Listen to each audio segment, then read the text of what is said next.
The moment Papoose pressed record on that response track, 3 foundations started fracturing at the same time, and nobody in these comment sections caught the real earthquake underneath the surface. Forget the bars for a second. Forget the melody. Forget every blogger who rushed to their microphone to give you the surface-level recap of what Remy Ma dropped, and what her husband fired back with. Because the story that is actually unfolding right here between Papoose, Remy Ma, and Clarissa Shields is not a rap beef. It is not a diss track exchange. It is not entertainment gossip.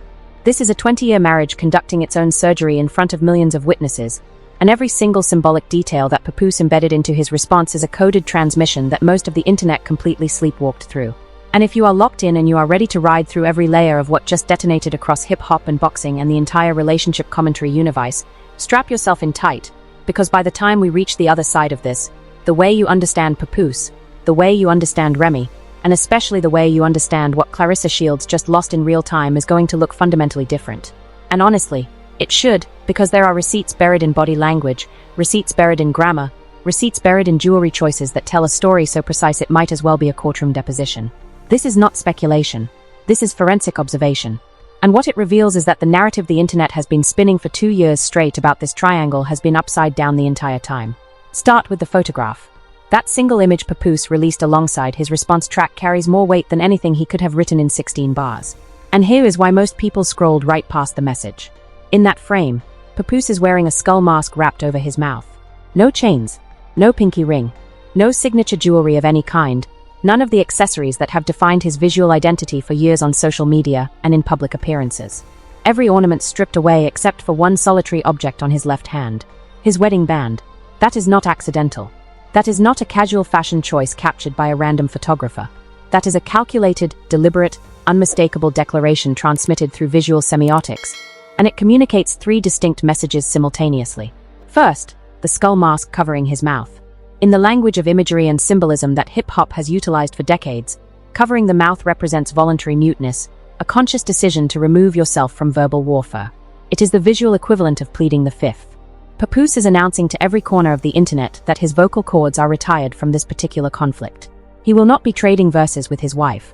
He will not be doing interviews clarifying his position between Remy and Clarissa. He will not be feeding the content machine that has been extracting drama from his household for advertising revenue. The mask says silence. The mask says do not ask me anything because the answer will be nothing. And when you place that silence directly next to the second element, the stripped jewelry, the message amplifies itself exponentially. Think about what it means for a man who has consistently presented himself in public with multiple chains, a distinctive oversized pinky ring, and an overall aesthetic of visible prosperity to strip all of that away for one photograph. That is not a style experiment. That is a man removing every distraction so that the only metallic object catching light in that entire image is the wedding ring. He engineered the visual hierarchy of that photograph so your eye has nowhere to travel except to his left ring finger. And once your eye lands there, the third message locks into place. He is married. He is choosing his wife. And he is communicating that choice not through words, because the mask already eliminated that channel, but through the most ancient and universally understood symbol of marital commitment that exists in human civilization. A ring on the fourth finger of the left hand. It predates hip-hop. It predates America. It predates the English language itself. And Papoose weaponized that symbol to say more in one photograph than a 17-minute interview on any platform could accomplish. And this is exactly what sent Clarissa Shields into an absolute spiral.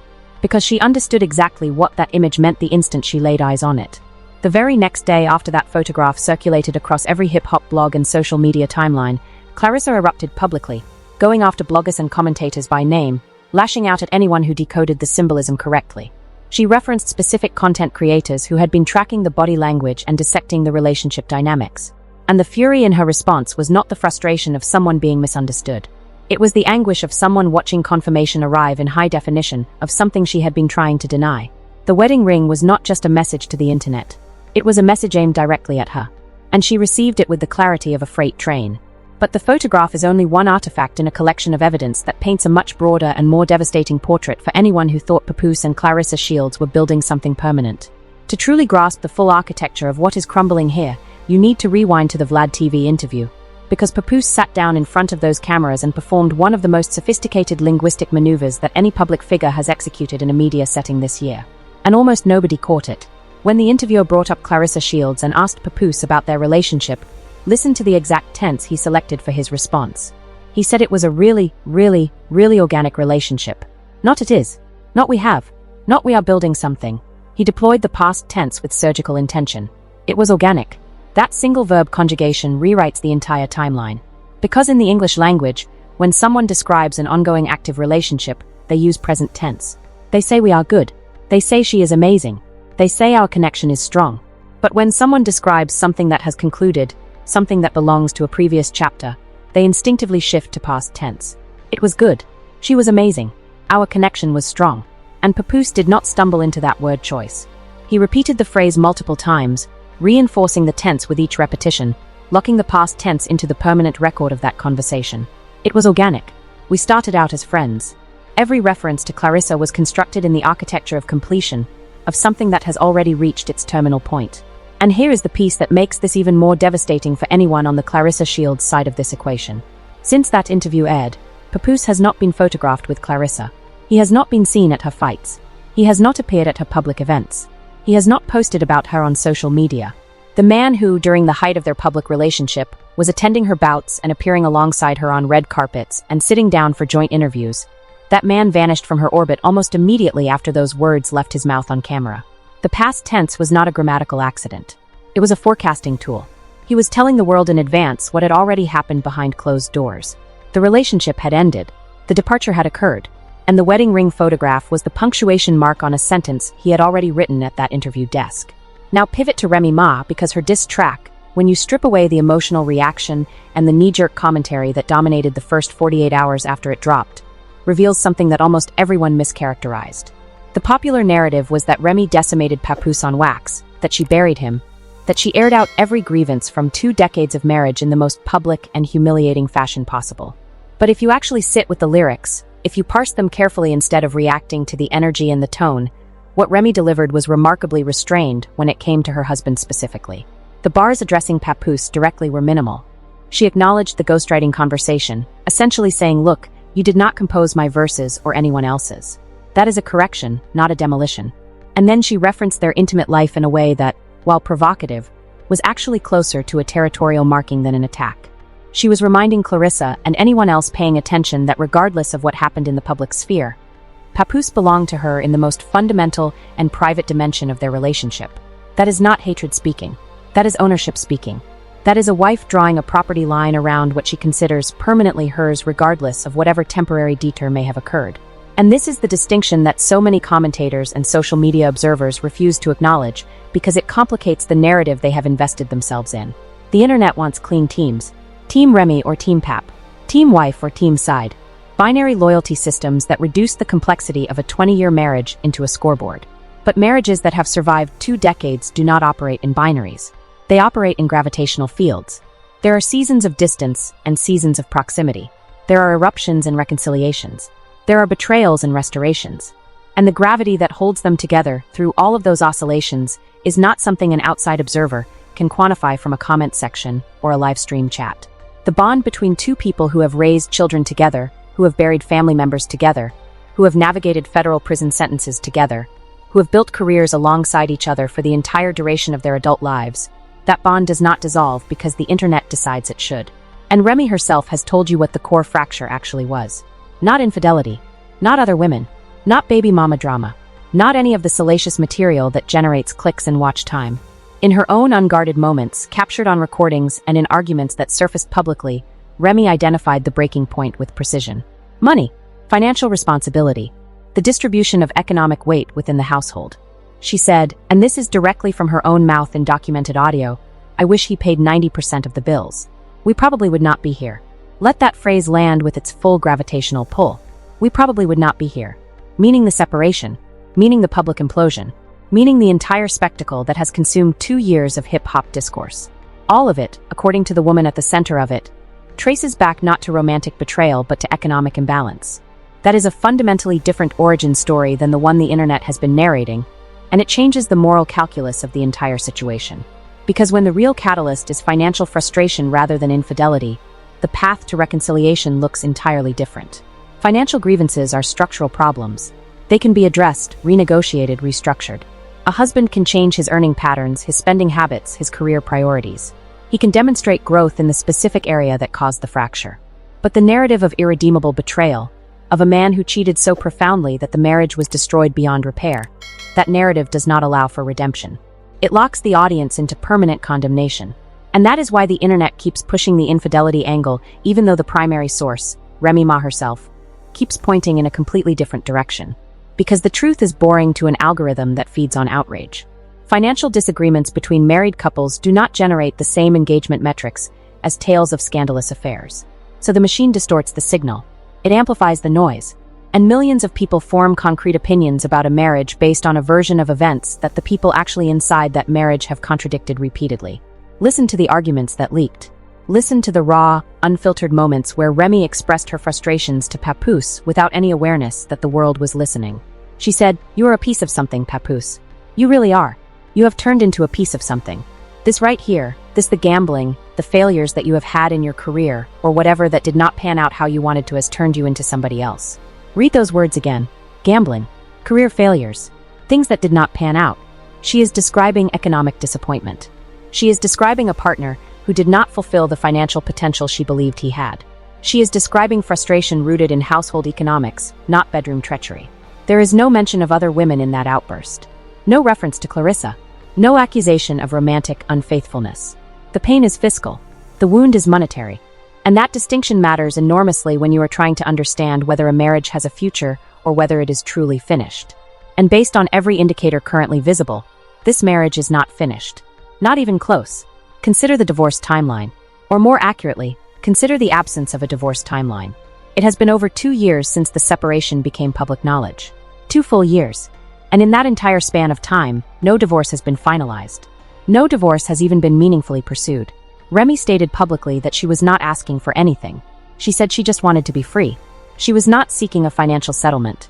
She was not fighting over assets or custody arrangements or any of the mechanisms that typically extend divorce proceedings. If a woman who is asking for nothing from a divorce wanted that divorce to actually happen, it would be completed in a matter of months. The legal process for an uncontested divorce with no asset disputes is one of the simplest procedures in family law. You sign papers. You file them. A judge stamps them. It is finished. For months. 5 months at the absolute maximum in most jurisdictions. But that has not happened. And the reason it has not happened is because neither party actually wants it to happen. The divorce filing, if one even exists in any meaningful form, is a prop. It is leverage. It is a chess piece on a board where neither player intends to actually end the game. And this brings us to the deepest and most uncomfortable layer of this entire situation, which is the realization that Papoose and Remy Ma may have been operating as a coordinated unit this entire time, even during the period when the public believed they were at war. Consider the sequence of events. Papoose leaves the shared residence after the Easy the Block captain situation surfaces. He is photographed with Clarissa Shields. The public narrative shifts to portray him as a man who abandoned his wife and immediately rebounded into the arms of a championship boxer. But Remy herself, in her own unscripted moments, provided a critical piece of context that most people glossed over. She said, "Do not act like I got out of jail and I was dealing with baby mamas out of jail." That statement is a confession of chronology. She is establishing that during the period immediately following her release from prison, through the birth of their child, through the years of rebuilding, there were no other women in the picture. Papoose was, by all available evidence, faithful during the most critical and fragile period of their marriage. The period after incarceration. The period of reintegration. The period when most relationships fractured by prison sentences collapse entirely. He held it together. She has acknowledged this indirectly. The unfaithfulness, or whatever we are calling Papoose's involvement with Clarissa Shields, occurred only after the rupture that Remy herself instigated through her connection with Easy the Block captain. That is the chronological reality that nobody wants to sit with because it complicates the clean narrative. Papoose did not initiate the breakdown. He responded to it.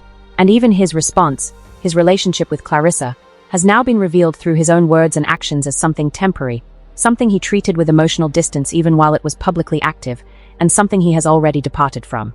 He referred to it in past tense. He stripped her imagery from his public identity. He placed his wedding ring front and center. Every arrow points in one direction, and that direction is back toward his wife. And Remy knows this. She has always known this. Because despite every viral clip of her expressing frustration, despite every soundbite that gets isolated and weaponized by content creators seeking engagement, the undercurrent of her communication has consistently contained one unshakable element: possession. That man is still mine. That house is still mine. That family is still mine. She has never spoken about Papoose the way someone speaks about an ex they have released. She speaks about him the way someone speaks about a spouse who is in trouble but who is still fundamentally claimed. The anger is real. The disappointment is real. But the ownership has never wavered. And when a woman who has been with a man for 20 years, who has endured prison separation, who has raised children with him, who has built an entire public identity alongside him, when that woman continues to speak with the vocabulary of possession rather than the vocabulary of severance, the marriage is not over. It is wounded, but it is breathing. Now let us address the elephant that is not in the room but standing outside the door pretending like she has not been told to leave. Clarissa Shields entered this equation with confidence levels that were disproportionate to her actual position. She is a world champion boxer. She has accomplished extraordinary things inside the ring. Nobody can diminish her athletic achievements.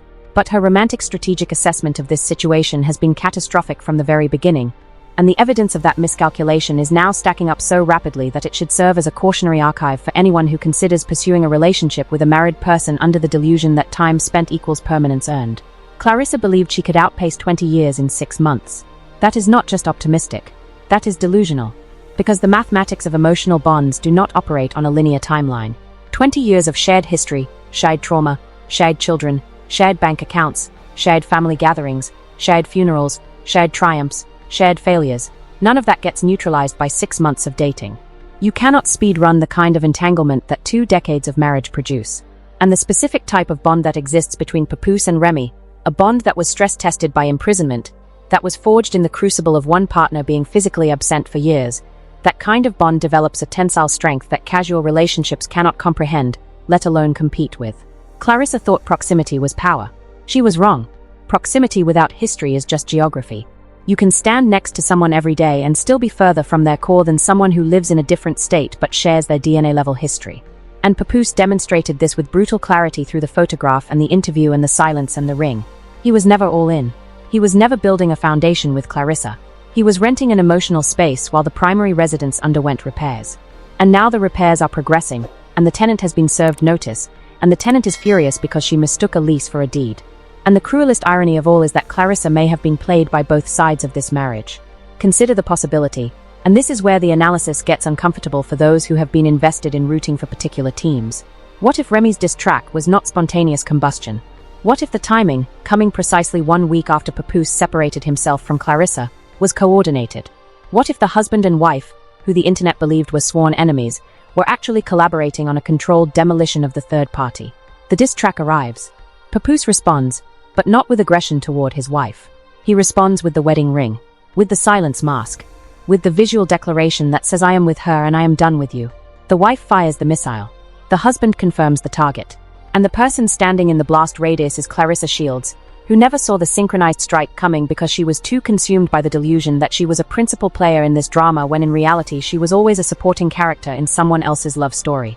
That level of choreography may seem conspiratorial to those who view relationships through a simplistic lens. But anyone who has observed long-term marriages navigate periods of crisis knows that reconciliation often includes a phase where both partners unite against the external threat before they fully reconcile with each other. The outsider becomes the common enemy. The act of jointly expelling the outsider becomes a bonding exercise. It is not pretty. It is not noble. But it is psychologically consistent with documented patterns of marital repair.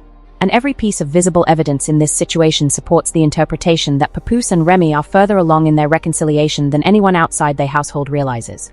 Now step back and absorb the complete architecture of what has unfolded, because the societal commentary embedded in this situation extends far beyond the individuals involved.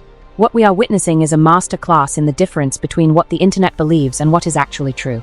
For 2 years, the algorithm told you this marriage was dead. Influencers built entire content strategies around the Remy Ma separation. Comment sections became battlegrounds where people who have never sustained a relationship beyond 8 months felt authorized to declare a 20-year marriage worthless. Team affiliations were distributed. Battle lines were drawn. And through all of it, the 2 people who actually live inside this marriage were quietly, methodically, invisibly moving toward reconciliation while the entire internet was looking in the wrong direction. That should give everyone pause. Because if millions of people can be wrong about something this visible, something with this many data points, something with this many public statements and documented evidence, imagine how wrong the collective judgment of the internet is about situations with less information. The confidence with which strangers declare the death of other people's marriages, the certainty with which they assign blame, the speed with which they form permanent opinions based on 30-second clips and curated narratives, it is genuinely alarming. And the Papoose Remy situation is exposing the fragility of that entire system of social media adjudication. But there is also something profoundly encouraging about what is emerging here. Because in a culture that treats relationships as disposable, in an era where the collective advice of the internet to any couple experiencing turbulence is simply leave, in a time where the concept of fighting for a marriage has been rebranded as weakness or desperation, Papoose and Remy are demonstrating that the ancient human impulse to preserve family can survive even the most intense public pressure to abandon it. They have every excuse to be done. The internet has given them permission. The content machine has provided the exit ramp. Every influencer with a platform has told them they should have walked away a long time ago. And yet here is a man putting his wedding ring on camera. And here is a woman whose anger still sounds like ownership. And somewhere between those two signals, a marriage is being rebuilt in a way that does not require the approval or understanding of anyone who is not inside it. That is the real headline. Not the diss track. Not the response. Not the boxing champion who thought she could outcompete 2 decades of commitment with 6 months of attention. The real headline is that a family may be choosing itself in spite of everything the modern world has thrown at it to convince it otherwise. And the daughter who lives inside that family, the child who can speak and express herself and who does not want to see her mother with another man and does not want to see her father with another woman, that child may be the gravitational center that neither parent can escape and neither parent ultimately wants to escape. Clarissa Shields needs to recognize this. Not tomorrow. Now.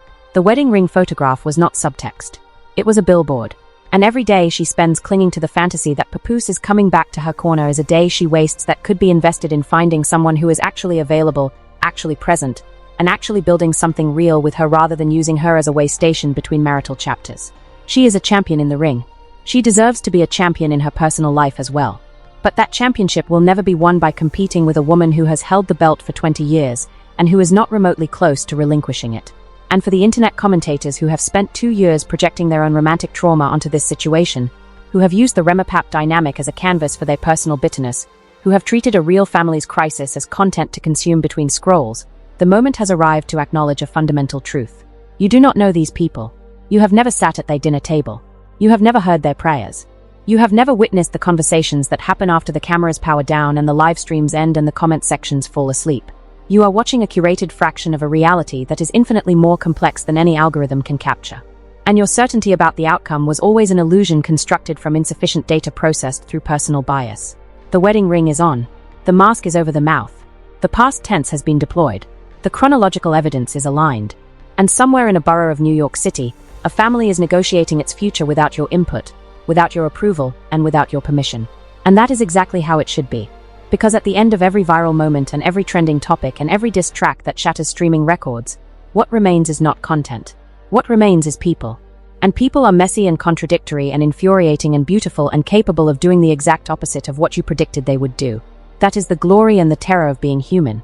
And Papoose and Remy Ma are reminding us of that in the most public and painful and ultimately hopeful way imaginable. Because the receipts do not lie. The ring does not lie. The tense does not lie. And when the dust settles on this entire chapter, the only people who will truly understand what happened and why are the 2 people who stood at that altar 20 years ago and apparently have decided, against every force pulling them apart, that the vows they made in that moment still mean something in this one. The internet can debate. The content creators can commentate. The teams can wave their flags and bang their drums. But marriage, real marriage, the kind that survives fire and emerges scarred but intact, that does not require a jury. It only requires the 2 people who made the promise. And based on everything visible right now, those 2 people are choosing each other again. Quietly, symbolically, perhaps even strategically, but choosing each other nonetheless. And if that is not the most powerful statement that hip-hop has produced this year, it is certainly the most honest. Because in a genre built on bravado and performance and the projection of invincibility, the most courageous thing either of them could have done was exactly what they appear to be doing, admitting that the love was never gone, even when the like was, and rebuilding in plain sight while pretending the cameras are not watching. That is not weakness. That is warfare of a different kind. The kind where the enemy is not a rival artist or a boxing champion or a social media mob, but the very human temptation to quit when quitting would be so much easier than staying. And they are staying. The ring says so. The silence says so. The past tense deployed toward everyone else and the present tense preserved for each other says so. Listen closely enough and you will hear it. Not in the bars. Not in the beats. But in the spaces between the words where truth lives because it has no way else to go. That photograph is not just a response to a diss track. It is a thesis statement. It is a man saying I know who I am. I know where I belong. And everything else was a detour, not a destination. And when Clarissa Shields looks at that image and feels the earthquake underneath her feet, She is not experiencing betrayal. She is experiencing the collision between what she wanted to be true and what was always true. Papoose was never hers. He was on loan, and the lender just recalled the asset. The merger that she thought was permanent was always a temporary joint venture that had an expiration date written into the contract from the very first day.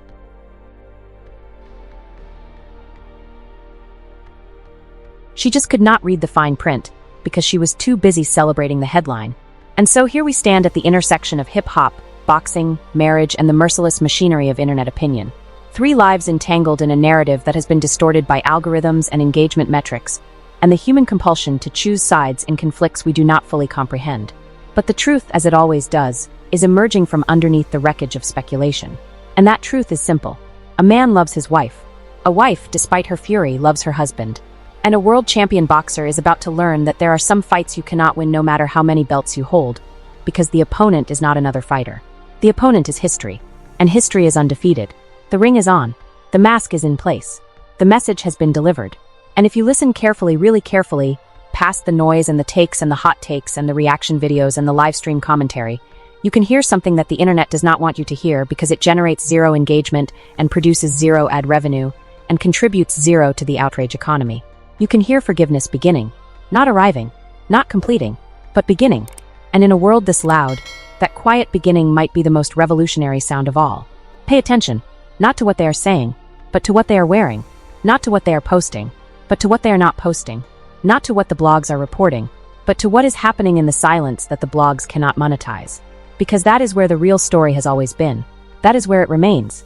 And that is where it will eventually end, one way or another, long after the rest of us have moved on to the next trending topic and forgotten that these were ever real people navigating real pain in a world that treated their suffering as a spectator sport. The ring is on. Remember that. When everything else fades, remember the ring. Because it was never just jewelry. It was a verdict. And the verdict was delivered without a single word being spoken, which might make it the loudest thing hip-hop has heard all year. And that verdict extends further than most observers are willing to trace it. Because embedded inside the Papoose response, inside that calculated image, and inside the linguistic architecture of his Vlad TV appearance, there exists a secondary message directed not at Clarissa, not at the blogs, and not even at Remy herself. It is directed at the institution of marriage within hip-hop culture, and within the broader landscape of black love that has been under systematic assault from entertainment narratives for longer than most people care to acknowledge. Every reality show that has ever profited from showcasing the disintegration of a black family unit, every podcast that has turned relationship failure into a content vertical, every social media personality who has built a following by encouraging people to abandon their partners at the first sign of friction. All of those forces converged on the Papoose and Remy situation like vultures descending on what they believed was already a carcass. And what they found instead was a pulse. Faint, irregular, but unmistakably alive. That pulse is threatening to an entire ecosystem that depends on relationship destruction for its revenue model. Think about the sheer volume of content that has been generated from the premise that Papoose and Remy are finished. Hundreds of YouTube videos, thousands of podcast segments, millions of social media impressions, an entire cottage industry of commentary built on the foundation that this marriage is dead and buried. And if that foundation cracks, if this couple reconciles and rebuilds in a visible and undeniable fashion, every piece of content that was constructed on the opposite assumption becomes retroactively discredited. The creators who built their authority on predicting the end of this union will have to reckon with the fact that they were not analysts. They were projectors. They were taking the wreckage of their own romantic experiences and overlaying it onto someone else's marriage like a transparency sheet on an overhead projector. And the image never actually matched. It only appeared to match because people wanted it to. This is why the response from certain corners of the internet to the wedding ring photograph was not analytical, but visceral.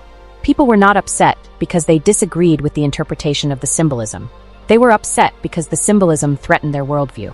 If Papoose can choose his wife after everything that transpired, then maybe the men in their own lives who left were not victims of impossible circumstances, but people who simply chose not to stay. If Remy can move toward forgiveness after the Clarissa situation, then maybe the women who swore they could never forgive were not protecting their dignity, but protecting their pride. The personal implications of this potential reconciliation are radiating outward from the Papoose household and touching raw nerves in living rooms and bedrooms and therapist offices across the country. And that is exactly why the resistance to it is so ferocious. It is not about them. It has never been entirely about them. It is about what their reconciliation means for everyone else who chose differently and now has to sit with the possibility that a different choice was available. Drill deeper into the Clarissa Shields dimension because there are layers here that deserve full illumination. Clarissa did not enter this dynamic as a naive participant. She is a grown woman with championship-level discipline and an acute understanding of public perception. She knew from the onset that Papoose was married. She knew there were children involved. She knew the marriage had not been legally dissolved. And she proceeded anyway, with a confidence that bordered on competitive arrogance, treating the situation as though she could simply outperform Remy Ma in the arena of romantic attachment. She brought the mindset of a fighter into a situation that required the mindset of a strategist. In boxing, you train harder than your opponent, you execute better on the night, and the judges award you the victory. But in matters of marital gravity, there are no judges. There is no scoreboard. There is no referee to stop the fight when one party is taking too much damage. There is only history, and history does not care about your training camp or your highlight reel. And the specific way that Clarissa has handled the emerging reality of Papoose's retreat tells you everything about the miscalculation she made at the beginning. Instead of processing the rejection privately, instead of channeling her energy into the one arena where she is genuinely world-class, she went public with her frustration. She named specific commentators. She attacked bloggers who had accurately read the signs. She exhibited the behavior of someone who felt entitled to an outcome that was never guaranteed, which reveals the fundamental error in her approach. She treated a temporary arrangement as a permanent acquisition. She interpreted Papoose's physical presence as emotional commitment. And she confused proximity with priority when anyone who has ever observed the dynamics of a separated but not divorced marriage could have told her that the spouse always retains a gravitational advantage that no newcomer can overcome through sheer force of personality or physical presence. The most poignant detail in this entire chapter may be one that has received almost zero attention from the commentary class. Papoose and Remy have a daughter who is old enough to comprehend what is happening around her, a child who can articulate her feelings, a child who has opinions about her parents' romantic entanglements, and that child, by every available indication, wants her family intact. She does not want to see her mother with a new man. She does not want to see her father with a new woman. She wants the unit that she was born into to remain the unit that carries her through childhood and into adulthood. And while children should never be the sole reason adults remain in a dysfunctional partnership, the presence of a child who is old enough to advocate for her own emotional needs introduces a variable that no outside party can dismiss. Remy cannot simply parade new suitors through her daughter's life without confronting the child's explicit resistance to that reality. Papoose cannot install Clarissa or anyone else into a paternal role without contending with a daughter who already has a father she is, by all accounts, deeply attached to. That child is the tiebreaker in every argument about whether this marriage should continue. Not because her preference should dictate adult decisions, but because her existence makes it impossible for either parent to pretend that ending this marriage is a purely personal calculation with no collateral consequences. The stakes are generational. The decision reverberates forward into a human being who did not ask to be born into this complexity, but who is now living inside it every single day. And any honest assessment of what Papoose is communicating through that wedding ring photograph must account for the fact that part of his message is directed downward, toward a daughter who needs to see her father choose her family, not just in private negotiations but in public symbolism that she can point to and say he chose us. Contrast this with the narrative machinery that has surrounded this situation from the beginning and observe how profoundly the algorithm has failed at capturing what is actually happening. Social media operates on a binary reward system. Content that confirms popular sentiment gets amplified. Content that contradicts it gets suppressed.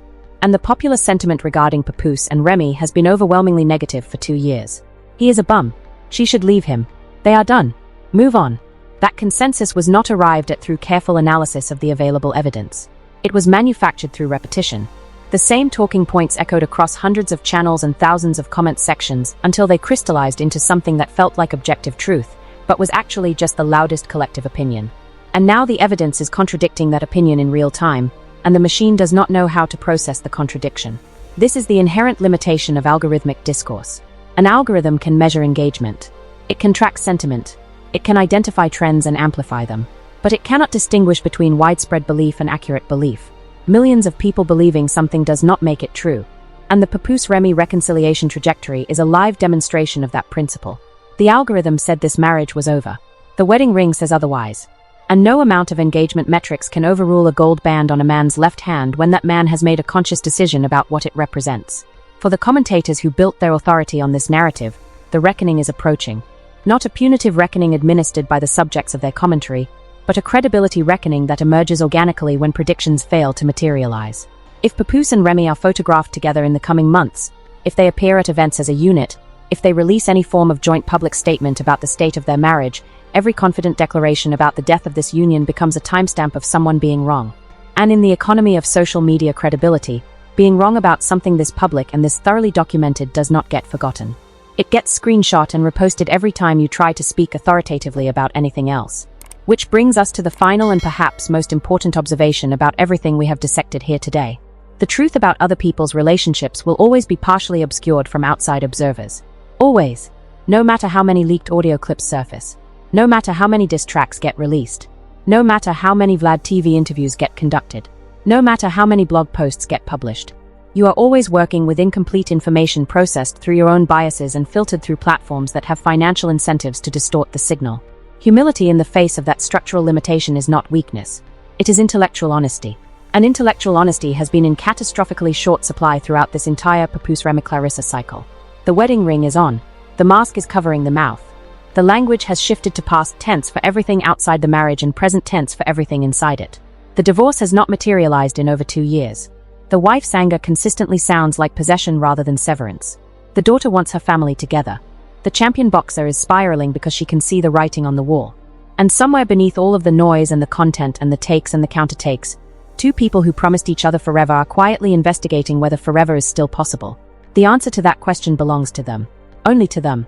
And the bravery required to even ask it, after everything that has been said and done and broadcast and monetized and weaponized, is more impressive than any diss track or response track or any piece of content that any of us will ever create about their lives. Because we are all just watching. They are the ones who have to live it. And based on every signal currently emanating from their direction, they are choosing to live it together. The ring does not lie. The ring has never lied. And this time, the ring is louder than every voice on the internet combined. Listen to it. Or do not.